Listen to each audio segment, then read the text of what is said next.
তোমাকে আমার সব থেকে বেশি প্রয়োজন হবে বৃদ্ধ বয়সে। আমরা যৌবনে প্রচুর ঝগড়া করব, ঝগড়া করে প্রায় রাতেই না খেয়ে শুয়ে যাব, দুজন দুদিকে মুখ ফিরিয়ে। তুমি অন্যদিকে মুখ ফিরিয়ে কান্নায় ভেঙে পড়বে।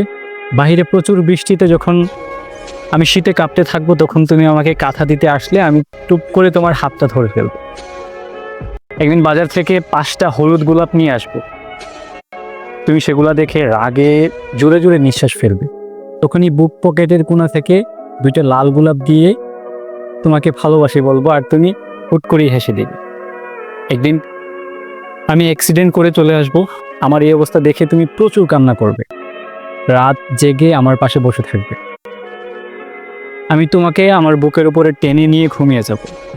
বিশ্বাস করো, যৌবন বয়সে আমাদের ভালোবাসার থেকে ঝগড়াটাই বেশি হবে। কিন্তু যখনই আমরা বৃদ্ধ হয়ে যাব, ঝগড়া করতে করতে যখন আমাদের রক্ত ঠান্ডা হয়ে যাবে, আমরা যখন বার্ধক্যে পৌঁছে যাব, তখন তোমার রক্ত জবা মুখটা মলিন হয়ে যাবে, আমাদের চামড়াগুলো ঢিলে হয়ে যাবে, আমার কালো চুলগুলো সাদা হয়ে যাবে। যখন ছেলেমেয়েরা আমাদেরকে বোঝা মনে করবে, যখন আমাদেরকে বৃদ্ধাশ্রমে দিয়ে আসতে চাইবে, তখন আমার তোমাকে ভীষণ প্রয়োজন হবে। আমি এক হাতে লাঠি ভর করে আরেক হাতে তোমার কাঁধে ধরে হাঁটতে হাঁটতে বৃদ্ধাশ্রমে চলে যাব হাসতে হাসতে।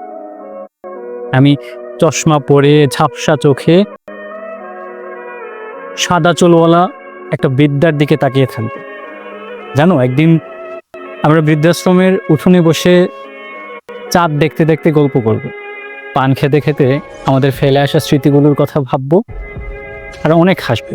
একদিন সাদা চুলওয়ালা বৃদ্ধার কুলে পরেই আমি হয়তো শাহাদা পড়বো, আশহাদু আল্লা ইলাহা ইল্লাল্লাহ। হয়তো আমার আগে তুমিও চলে যেতে পারো, কিংবা তোমার আগে আমি।